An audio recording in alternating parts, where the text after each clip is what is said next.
ಜಿಲ್ಲಾ ಸವಿತಾ ಸಮಾಜ ಜಿಲ್ಲಾ ಘಟಕಕ್ಕೆ ನೂತನವಾಗಿ ಆಯ್ಕೆಯಾದ ಪದಾಧಿಕಾರಿಗಳ ಪದಗ್ರಹಣ ಸಮಾರಂಭ ಅದ್ದೂರಿಯಾಗಿ ಜರುಗಿತು. ಸಮಾರಂಭದಲ್ಲಿ ಸಮಾಜದ ಮಠಾಧೀಶರು ಹಾಗೂ ಮುಖಂಡರು ಸಮುದಾಯದ ವಿವಿಧ ಬೇಡಿಕೆಗಳನ್ನು ಈಡೇರಿಸುವಂತೆ ಒಕ್ಕೊರಲಿನಿಂದ ಸರ್ಕಾರಕ್ಕೆ ಒತ್ತಾಯಿಸಿದರು. ನಗರದ ಈಶ್ವರ ಪಾರ್ವತಿ ಕಲ್ಯಾಣ ಮಂಟಪದಲ್ಲಿ ಜಿಲ್ಲಾ ಸವಿತಾ ಸಮಾಜದ ವತಿಯಿಂದ ಆಯೋಜಿಸಲಾಗಿದ್ದ ಸಮಾರಂಭವನ್ನು ರಾಮನಗರದ ಗೂಡೆಮಾರನಹಳ್ಳಿ ಮಹೇಶ್ವರಿ ಅಮ್ಮನವರು ದೀಪ ಬೆಳಗಿಸುವ ಮೂಲಕ ಉದ್ಘಾಟಿಸಿದರು.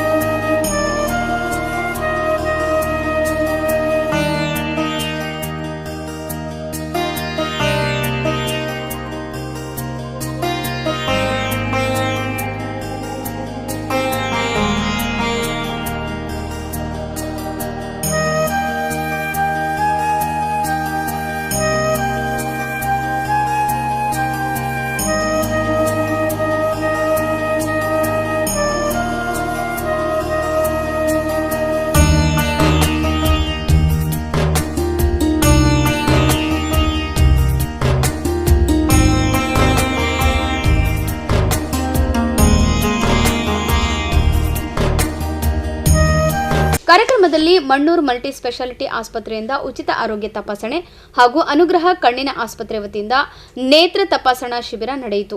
ಇನ್ನು ಸಮಿತಿ ವತಿಯಿಂದ ಉಚಿತ ಶ್ರಮ ಕಾರ್ಡ್ ಹಾಗೂ ಆಯುಷ್ ಕಾರ್ಡ್ ನೋಂದಣಿ ಅಭಿಯಾನ ನಡೆಸಲಾಯಿತು. ಬಳಿಕ ಮಾತನಾಡಿದ ಸವಿತಾ ಸಮಾಜದ ಜಿಲ್ಲಾ ಘಟಕದ ನೂತನ ಅಧ್ಯಕ್ಷ ಆನಂದ್ ವಾರಿಕ್ ಅವರು, ರಾಜ್ಯ ಸರ್ಕಾರವು ಸವಿತಾ ಮಹರ್ಷಿ ಅಭಿವೃದ್ಧಿ ನಿಗಮಕ್ಕೆ 5 ಕೋಟಿ ರೂಪಾಯಿ ಅನುದಾನ ನಿಗದಿಪಡಿಸಿದೆ. ಇದರಿಂದ ಸಮಾಜದ ಹೆಚ್ಚಿನ ಜನರಿಗೆ ಅನುಕೂಲ ಆಗುತ್ತಿಲ್ಲ, ಸೌಲಭ್ಯ ಪಡೆಯಲು ಸಹ ಸಾಧ್ಯವಾಗುತ್ತಿಲ್ಲ. ಆದ್ದರಿಂದ 50 ಕೋಟಿ ರೂಪಾಯಿ ಅನುದಾನ ನಿಗದಿಪಡಿಸಬೇಕು ಎಂದು ಆಗ್ರಹಿಸಿದರು. ಸಮಸ್ತ ನಾಡಿನ ಜನತೆಗೆ ನಮಸ್ಕರಿಸುತ್ತಾ, ಇಂದು ಕಲಬುರಗಿ ಜಿಲ್ಲೆ ಸವಿತಾ ಸಮಾಜದ ವತಿಯಿಂದ ಜಿಲ್ಲಾಧ್ಯಕ್ಷರ ಹಾಗೂ ಪದಾಧಿಕಾರಿಗಳ ಪದಗ್ರಹಣ ಕಾರ್ಯಕ್ರಮ ಇದು ಐತಿಹಾಸಿಕ ಕಾರ್ಯಕ್ರಮ. ಯಾಕಂದರೆ ಇವತ್ತಿನ ಕಾರ್ಯಕ್ರಮಕ್ಕೆ ಸಾಕ್ಷಿಯಾಗಿದ್ದು ಇಡೀ ರಾಜ್ಯದ ಸವಿತಾ ಸಮಾಜದ ಕುಲ ಬಾಂಧವರು ಹೇಳಕ್ಕೆ ಈ ಸಂದರ್ಭ ಹೇಳಕ್ಕೆ ಇಷ್ಟಪಡ್ತೇನೆ. ಯಾಕಂದರೆ ಇವತ್ತಿನ ದಿವಸ ನಾವು ರಾಜಕೀಯವಾಗಿ, ಆರ್ಥಿಕವಾಗಿ, ಸಾಮಾಜಿಕವಾಗಿ, ಶೈಕ್ಷಣಿಕವಾಗಿ, ಉದ್ಯೋಗಿಕವಾಗಿ ಹಿಂದುಳಿದ ಸಮುದಾಯವನ್ನು ಯಾವ ಸರ್ಕಾರಗಳು ಗುರುತಿಸ್ತಾ ಇಲ್ಲ. ಕಾರಣ ಈ ಭಾಗಕ್ಕೆ ಯಾವುದೇ ರೀತಿಯಾಗಲಿ ನಾಮನಿರ್ದೇಶನ ಸದಸ್ಯ ಆಗಲಿ ಮತ್ತು ಹಾಗೆ ನಿಗಮ ಮಂಡಳಿಗಳದು ಅಧ್ಯಕ್ಷ ಸ್ಥಾನ ಆಗಲಿ ಯಾವುದೇ ರೀತಿ ಈ ಭಾಗದಲ್ಲಿ ಕಲ್ಯಾಣ ಕರ್ನಾಟಕ ಭಾಗದಲ್ಲಿ ಯಾವುದೂ ಸ್ಥಾನ ಸಿಕ್ಕಿಲ್ಲ. ಕಾರಣ ಯಾಕಂದರೆ ದುಡಿದ್ರು ಸಾಮಾಜಿಕ ಸೇವೆಯಲ್ಲಿ ದುಡಿದ್ರು ಕೂಡ ಯಾವ ಸರ್ಕಾರದ ಜನಪ್ರತಿನಿಧಿಗಳು ಗುರುತಿಸ್ತಾ ಇಲ್ಲ. ಇವತ್ತಿನ ದಿವಸ ನಮ್ಮ ಪದಗ್ರಹಣ ಕಾರ್ಯಕ್ರಮಕ್ಕೆ ಎಲ್ಲ ರಾಜಕಾರಣಿಗಳು ಆಹ್ವಾನ ಮಾಡಿದ್ರು ಕೂಡ ಅವರು ಇವತ್ತಿನ ದಿವಸ ಅಧಿವೇಶನದಲ್ಲಿ ಬ್ಯುಸಿಯಾಗಿರೋದ್ರಿಂದ ಇವತ್ತು ಯಾರೂ ಹಾಜರಾಗಿಲ್ಲ.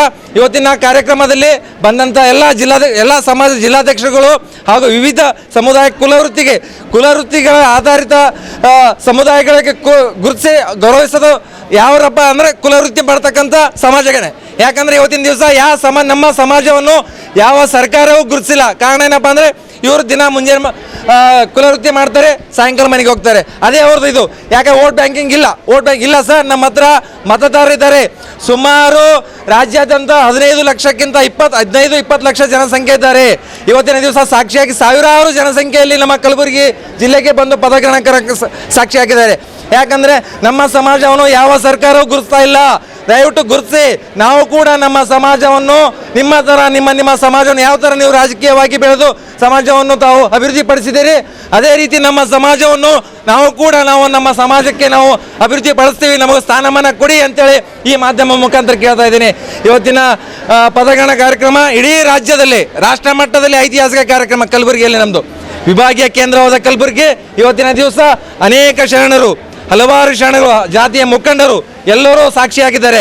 ಯಾಕಂದರೆ ನಮ್ಮ ಸಮಾಜವನ್ನು ಗುರುತಿಸಿ ನಾನು ಆಲ್ರೆಡಿ ಈ ಬಗ್ಗೆ ಉಸ್ತುವಾರಿ ಸಚಿವರಿಗೆ, ನಮ್ಮ ಶಾಸಕರಿಗೆ, ಎಲ್ಲ ಗೃಹ ಸಚಿವರಿಗೆ, Parameshwar sir, DK Shivakumar sir ಅವರಿಗೆ, ಸಿದ್ದರಾಮಯ್ಯ ಸರ್ ಅವರಿಗೆ ಮನವಿ ಮಾಡಿಕೊಂಡಿದ್ದೀವಿ. ದಯವಿಟ್ಟು ಈ ಮಾಧ್ಯಮದ ಮುಖಾಂತರ ಕೇಳ್ತಾ ಇದ್ದೀನಿ ಸರ್, ದಯವಿಟ್ಟು ನಮ್ಮ ಸಮಾಜಕ್ಕೆ ರಾಜಕೀಯ ಸ್ಥಾನಮಾನ ಕೊಡಿ. ಧ್ವನಿ ಇಲ್ಲದ ಸಮಾಜಕ್ಕೆ ಧ್ವನಿಯಾಗಿ ನಿಂದಿರ್ತೀವಿ. ಯಾಕಂತಂದರೆ ನಮಗೆ ಯಾವುದೇ ರೀತಿಯಾಗಿ ಧ್ವನಿ ಆಗೋದಕ್ಕೆ ಯಾವುದು ವಿಧಾನ ಪರಿಷತ್ ಸ್ಥಾನಮಾನ ಇಲ್ಲ. ರಾಜಕೀಯವಾಗಿ ನಾವು ಏನಾದರೂ ಪ್ರಶ್ನೆ ಕೇಳೋದಕ್ಕೆ ಯಾವುದು ನಿಗಮ ಸ್ಥಾನವಿಲ್ಲ. ದಯವಿಟ್ಟು ಈ ಒಂದು ಮಾಧ್ಯಮದ ಮುಖಾಂತರ ಕಾರ್ಯಕ್ರಮದ ಮುಖಾಂತರ ನಾವು ಸರ್ಕಾರದ ಹತ್ರ ನನ್ನೊಂದು ಬೇಡಿಕೆ ಏನಪ್ಪ ಅಂದರೆ ರಾಜಕೀಯ ಸ್ಥಾನಮಾನ ಕೊಡಿ, ಹಿಂದುಳಿದ ಸಮಾಜಕ್ಕೆ ನ್ಯಾಯ ಕೊಡಿ, ಅಭಿವೃದ್ಧಿ ನಿಗಮಕ್ಕೆ ಹೆಚ್ಚಿನ ಅನುದಾನ ಕೊಡಿ, ಜಾತಿ ನಿಂದನೆ ಪದ ಬಳಸೋರ ವಿರುದ್ಧ ಕಾನೂನು ಕಾಯ್ದೆ ಮಾಡುವ ಒಂದು ಆಂಧ್ರ ಮಾದರಿಯಲ್ಲಿ ಮಾಡಿದರೆ ಜಾತಿ ನಿಂದನೆ ಕಾಯ್ದೆ ನಮ್ಮ ಕರ್ನಾಟಕದಲ್ಲಿ ಕೊಡಬೇಕು. ಮಳಖೇಡದ ಹಜರತ್ ಸೈಯದ್ ಶಹಾ ಮುಸ್ತಫಾ ಖಾದ್ರಿ ಸಮಾರಂಭ ಸಾನ್ನಿಧ್ಯ ವಹಿಸಿದ್ದರು. ರೇವಣಸಿದ್ದಪ್ಪ ವಾರಿಕ್, ಕಲಬುರಗಿ ಯಾದಗಿರಿ ಡಿಸಿಸಿ ಬ್ಯಾಂಕ್ ಅಧ್ಯಕ್ಷ ಸೋಮಶೇಖರ್ ಗೋನಾಯಕ್, ಸಮಾಜದ ಮಹಿಳಾ ಘಟಕದ ಜಿಲ್ಲಾಧ್ಯಕ್ಷೆ ಜ್ಯೋತಿ ಅಡ್ಕಿ, ಸಮಾಜದ ಗೌರವ ಅಧ್ಯಕ್ಷ ಅಶೋಕ್ ಮಾನೆ, ಪ್ರಧಾನ ಕಾರ್ಯದರ್ಶಿ ವಿದ್ಯಾಸಾಗರ್ ಹಾಬಾಳ್, ಸೂರ್ಯಕಾಂತ್ ಬೆಣ್ಣೂರ್, ಮೋನಪ್ಪ ಚಿಂಚನ್ಸೂರ್, ಚಿಕ್ಕಬಳ್ಳಾಪುರದ ತ್ಯಾಗರಾಜ್, ಯಲಹಂಕದ ಸವಿತಾ ಸಮಾಜದ ಕೋಮಲ್, ಮಹೇಶ್ ಉಜಲಿಕರ್, ಹಾಲುಮತ ಸಮಾಜದ ಜಿಲ್ಲಾಧ್ಯಕ್ಷ ಗುರುನಾಥ್ ಪೂಜಾರಿ, ಎವಿ ವೆಂಕಟೇಶ್, ರಘು ಗುಂಡಪ್ಪ, ಜಯರಾಮ್ ಮಂಡ್ಯ, ರಘು ರಂಗನಾಥ್, ರಾಮ ಅಂಜನಪ್ಪ ಸೇರಿದಂತೆ ಅನೇಕರು ಕಾರ್ಯಕ್ರಮದಲ್ಲಿ ಉಪಸ್ಥಿತರಿದ್ದರು.